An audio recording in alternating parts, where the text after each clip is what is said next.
Oh, hello there, and welcome to StoryStream, the Vancouver Public Library's Storytime for Adults. I'm coming to you from the Montalbano Theatre, which is on level 8 of the Vancouver Public Library. The library is located on the unceded homelands of the Musqueam, Squamish, and Tsleil-Waututh nations. To find out whose land you're watching from, please visit whose.land/en.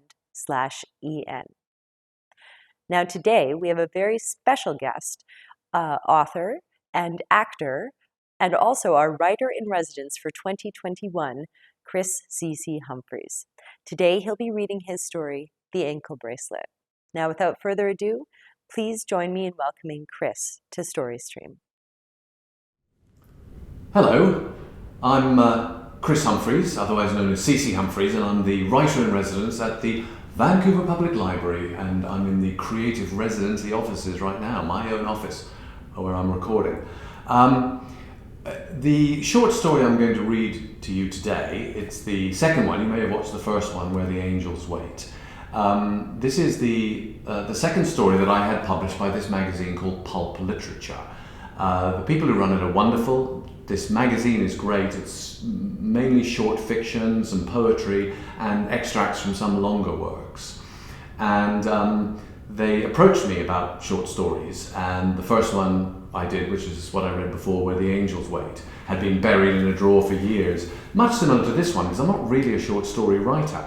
But when they asked me, did I have any short stories that could go in their mag, I said yes, dug them out, and extensively reworked them, because in the intervening years I'd written some novels and had learned more about writing.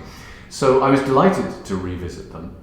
This one, The Ankle Bracelet, it came at a particular time in my life, why I chose to write it. I'd like the character in the story. I'd been doing a lot of traveling, South America, Southeast Asia. I'd embraced the sort of traveler's ways of, I had an ankle bracelet, and wrist bracelets, all those woven things. And I also was a bit lost. My first marriage had just ended, and I was living back in London and wondering why, and going up to London on a train most days, and this, the incongruity of what I saw this one particular day, just this image lodged in my head. And it's all explained in the story, so I'll get onto that. What I think I was most interested in, perhaps, was that the person who sparked my desire to write this story was a much older woman wearing an ankle bracelet, and the juxtaposition of that sort of arrogance of youth thinking, this old person, they can't know what life is about, and of course they've had the most amazing life often and amazing stories, and so that's what some years later I set out to write with The Ankle Bracelet. Oh, and I'd just like to put in a plug for these people. Do check them out, Pulp Literature. I think they say, great writing for the price of a pint of beer, so check them out.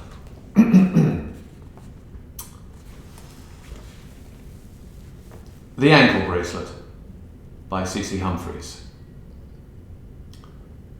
London, 1989. Cold air on pneumatic wings.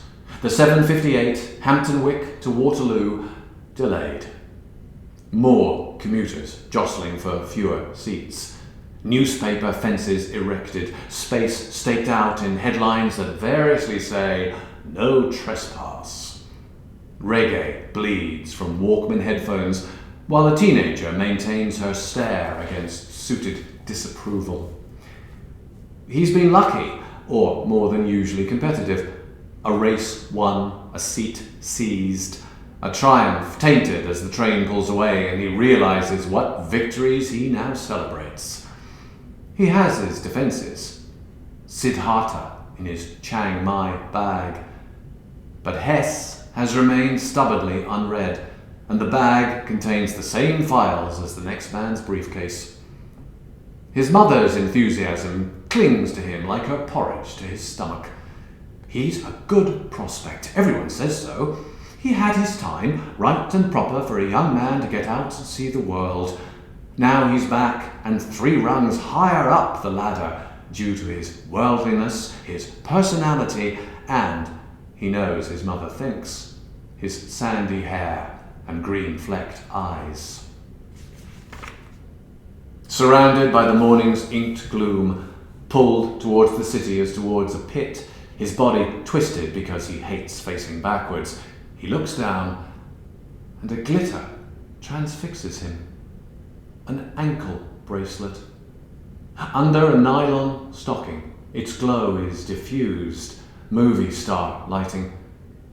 Since his return, he's learned to eke out incongruities. A bracelet sheathed in grey above a sensible walking shoe qualifies. Focusing, he clicks the shutter of his eye. Is he staring? She wonders. Should I cross them, hide it again? No, this is what it's for. To pull the eyes down, to draw attention. That's what he wanted, what he told me when he slipped it on, kneeling naked at my feet. Wanted other men to look and guess at what only he knew. So proprietal. I loved it, that he owned that in me, he alone. The cries I made for him, just for him, never repeated in all the years since. It seemed like a week sometimes. Are they repeated now? Echoes released by this boy's stare. Is that why I put it on this morning? Took it from the drawer where I hid my joy so long, rediscovered the intricate patterns, the craftsmanship hidden under decades of tarnish. Hadn't it come up lovely? As new, or as new as it had been when he put it on me 30 years ago, when it was already old, before I was old. Other men clasping, other women held. Centuries of them, he said. All of those people, all that energy, waiting to be released by this boy's stare. He is ready. He ascends with his eyes, letting a nylon ladder lead him for a while, eyelids snapping photos. She is old. He knows that already from the shoes, the boniness of the ankle, the dullness of the stockings, the length of the skirt. The coat is Marks and Spencer's. The handbag, maybe expensive once. Climbing, letting grey and brown fill his mind as well as his eyesight, projecting the image of what he thinks he'll see as he jumps back once to the bracelet before leaping in a single bound to the face, to two faces. Shocks atop the grey. One fits all he's seen so far, the other an hallucination, a grotesque. Furrows ploughing from an eyelid that droops, from the eye angled to a mouth that curls in a line. His two eyes shift between hers, settle for a moment on the one that returns his look, then leap for escape in an expanse of winter blue out the window. Images held within the speed. A man bent over in an allotment, an abandoned yellow bucket, a sheet bellying toward the cold winter sun. The young man looks away. I watch his eyes flick, flick, flick out the window. I'm used to it, and yet never quite, especially in the mirror of someone's eyes. Not what I think of as me, this distortion. I was lucky, they all said. Could be dead, could be paralyzed, a vegetable. I get used to it. I don't feel lucky, and I've never gotten used to it. Yet I was always surprised by my reflection long before the stroke, wondering who it was people saw. All my life, only once did someone look, did someone see. And he saw in an instant, that first one, when he looked down in that bar in Amsterdam. He hadn't looked away. Couldn't, he said later, when he told me his side of what happened. When we'd matched, moment for moment, the shock we'd felt in the certainty of what was to come. The lightning blast. Un coup de foudre. That's what he called it, relishing the phrase with his American R's. Over-pronouncing it, chewing it in the mouth like brie, like burgundy wine, the season's first wild strawberry. Telling me all this later, but not much later. telling it as we lay naked in the neon blinking from across the street. Now you see me, now you don't, now you see me. The young man looks out the train window. Above the terraced ranks of houses, the tiled city, flamed blue, pulls him back to another train, heading nowhere in particular, adjusting to the contours of the pack he's sitting on, noise exploding around him as if someone suddenly switched on the radio. Chubby women with vermilion third eyes handing him chai and chapatis, while their whippet-thin men, their bony fingers prodding him, demand his opinion on politics, on cricket, on the fineness of the English novel. How much does he like India, and can this heat go on? The breath from the window, a snowflake in a furnace. And he is startled to realize how purely, simply happy he is. Sloping roof cuts his vision, train slows, a seat vacated opposite, and he barely hesitates. Trying to slide in without contact, inevitably he brushes the ankle. Sorry, he says it louder than he thought he would, as if he was still on that train to Jaipur. Emboldened, he continues, I hate facing backwards. A strain on the neck, isn't it? I surprise myself when I reply, but the boy's voice isn't as harsh as I'd expected, and the way he'd studied the bracelet, and Tom's voice suddenly clearer in my recall. I teased him about that, how I thought all Texans were meant to drawl. Not this Texan, Pilgrim, he said, doing his best John Wayne. Eyes seek each other, a common point, fail, drop down to the gleam between them. There is a line now to be crossed or not. The young man crosses. Excuse me, do you mind me asking, the bracelet on your ankle, where did you get it? A dip of newspapers, eyes glimpsed, then hidden again. I must be violating a British rail commandment, he thinks. Thou shalt not converse with strangers. If she answers me at all, it will only be to smite me with indignation. Very well, smite away. My throat is dry from disuse.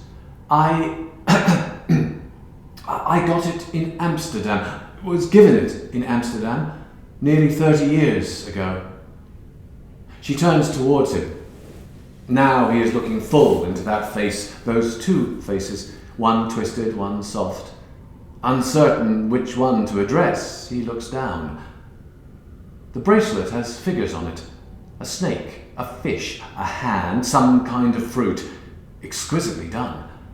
Without looking up, he says, is there a story to it? I mean, there's always a story, right? I have one, an ankle bracelet, a story too. You see?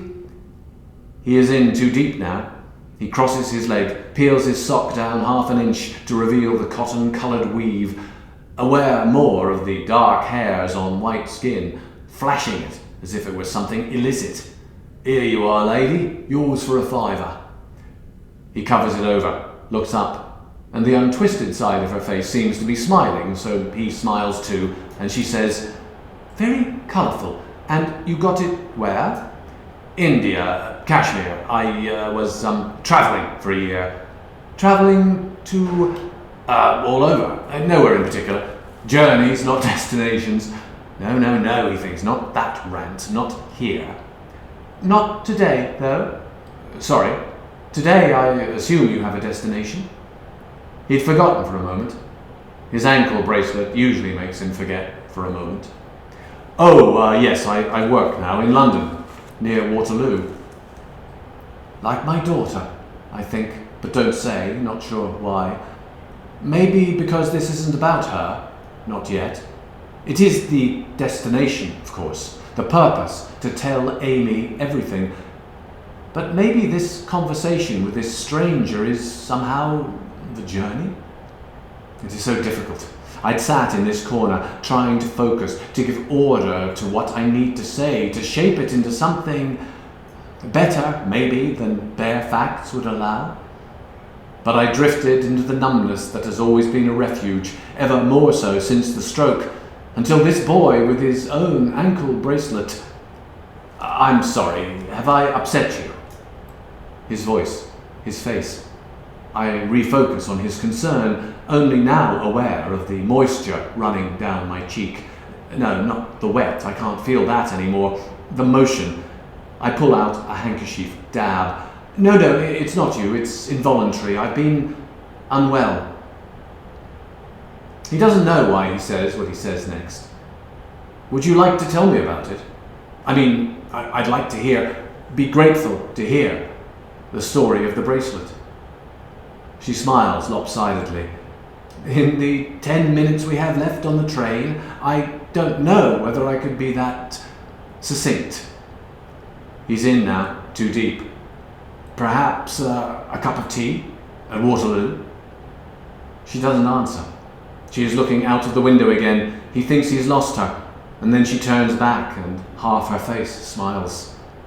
All right then, yes, a cup of tea.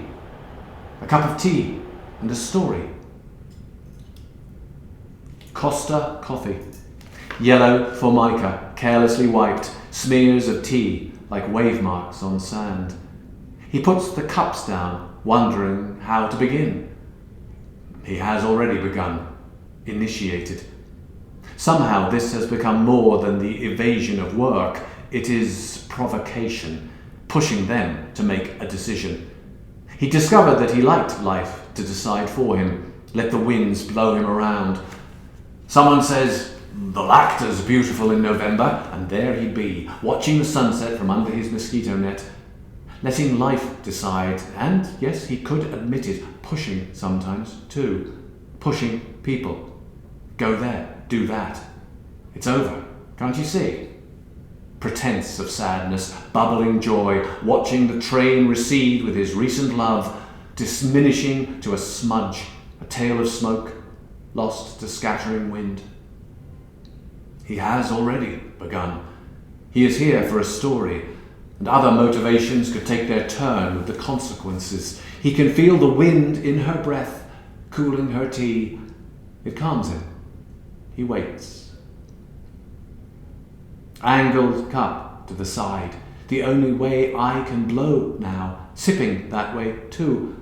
Sometimes there's spillage. Self-conscious of that, though strangely not now before the waiting young man. I think I'll tell you this because I need to hear what I have to say, to speak this out loud. And old ladies with twisted faces talking to themselves is not an image I wish to dwell on. But where to start? Do I begin with the moment before, the one that has tormented me? The vulnerability of moments, of choice. That one when the sky was untroubled by lightning? All the crossroad options, left, right, or straight ahead. This bar, not that one. This seat by the fire, not the one at the back. Waiting for a stranger who has worked through his own set of choices to walk in. This man, not another, whose mood matches mine, whose needs equal mine, who has the courage and the luck to walk up and change all our lives, even yours now, young man with a bracelet. Change them with his simple sentence, his devastating question. Excuse me, but is this seat taken? She tells the young man in a London cafe a story that begins in an Amsterdam bar. How a young woman looked up when asked a simple question by a black-haired stranger, and how the world reshaped. It was his eyes, she says, the shock of them, feline.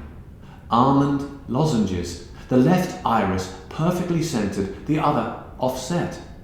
Eyes like a question beyond the one asked. The breath she'd gathered for a polite refusal had left her. She knew she'd have to take some back soon. What had he asked, this big man with the soft voice and the eyes that didn't match? Something about a seat? Please, she'd said, a word that would do. Also a plea. An invitation. She'd had to make room for him, shift her body, not simply remove her hat and scarf. But the space was small. and there was contact at ankle, knee, and hip.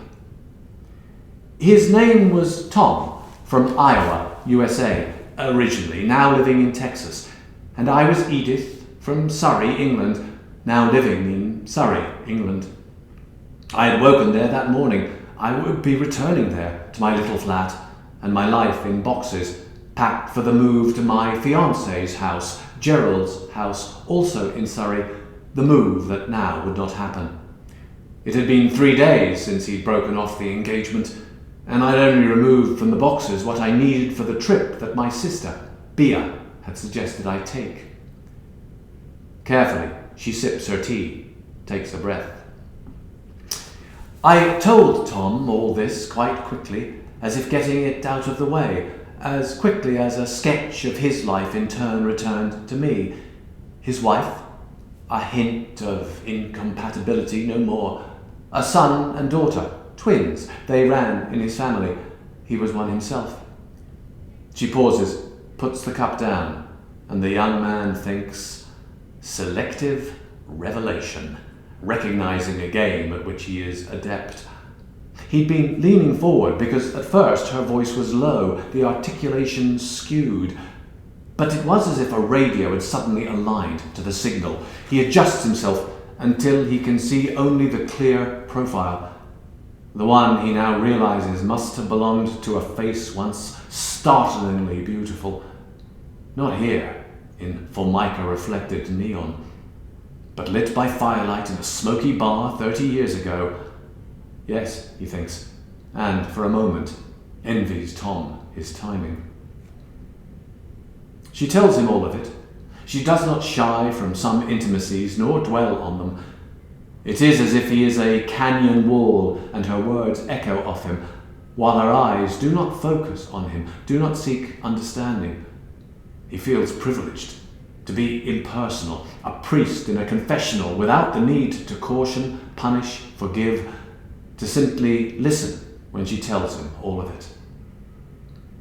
How the groundbreaking was done, how 2 or 3 more Ginebras in a couple more bars made us giddy, how the walks between intoxicated with chill, like laughter after a cold plunge.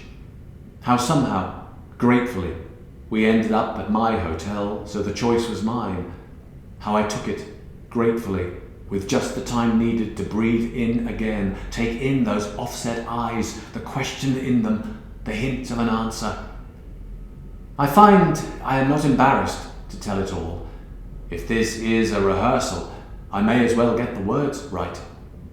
So I tell of his athlete's body, the strength of him, the gentleness, how it had never been that way for me before. Gerald had been passionate at first and briefly, routine for as long as the engagement dragged out. The others, the 2 others, unremarkable. But I tell him how I opened to Tom in a way I never had, a way I hadn't believed existed. Like one of the tulips I'd seen that early spring morning stretching to the sun, how I'd felt the dying place within me come alive. And when I told all of it, of the 3 days that would never end and had passed in a lightning flash, of how he'd walked suddenly away on a rainy street, and how my arms circled the space that had been him, feeling the weight of him still on me, the length of him beside me, so completely full of him that the back, walking away, had to be an illusion. When I told him all this, the young man asks me again for the only thing I'd left out. And the ankle bracelet? Ah, yes. The original question, wasn't it? He gave me that. He bound me with that. He linked me to him with that on the last morning. Me, half-dressed and suddenly awkward. Him, naked at my feet, saying, voila, like a magician. And it was on my ankle. I was caught. An antique, he said, gently turning my ankle, pointing out the designs, the hand and the fish, the snake and the fig. He'd seen it and known it was for me. He said I needn't wear it forever, just this morning if I liked, just so he could look back once and see it glitter before he walked away. And I thought, silly man, Of course I'll wear it forever. I will never remove it.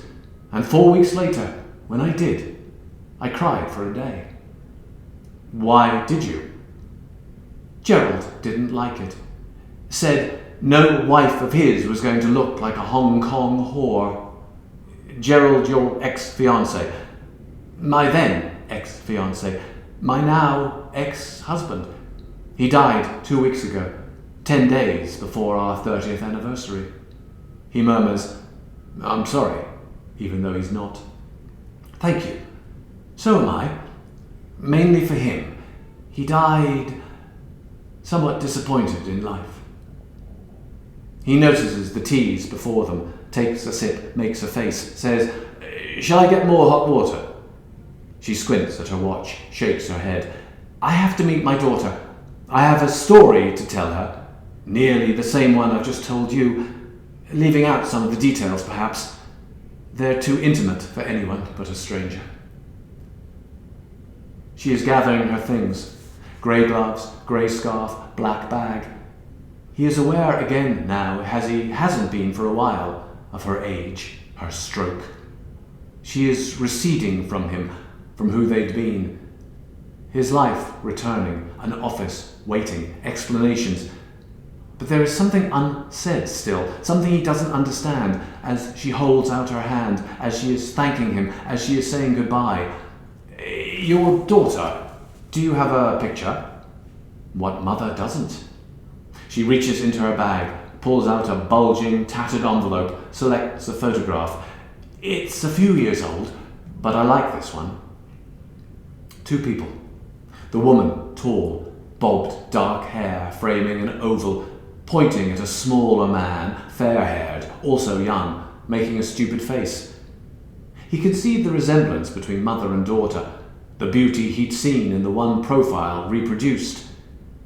He is jealous of the man, the girl so obviously in love with him, the way she laughs at him with her whole body. He tries to narrow down his focus to her, click a picture, but he fails. They are too joined. He is handing it back. Halfway there, he pauses, says, She's lovely. Her husband's a lucky man. She stops gathering. Husband? Oh no, that's my son. He's a year younger. My Jack. He looks again. I'm surprised. She really looks like you. She smiles. Takes after his father. Gerald was smaller. She takes the photo back, slips it carefully into the envelope, puts that into her bag, rises. She is thanking him again, moving away from him now. He watches her, but he doesn't look at her ankle. He is aware of the links of them shifting, until he is a man in Amsterdam, vanishing into spring rain. He is a disappointed man, dying. He is a good prospect, killing time in a railway station. He closes his eyes to the draught from the door, so he can't see something glittering walk through it. The breeze on his face. He keeps his eyes shut to it and wonders, just for a moment, which way it will blow him next.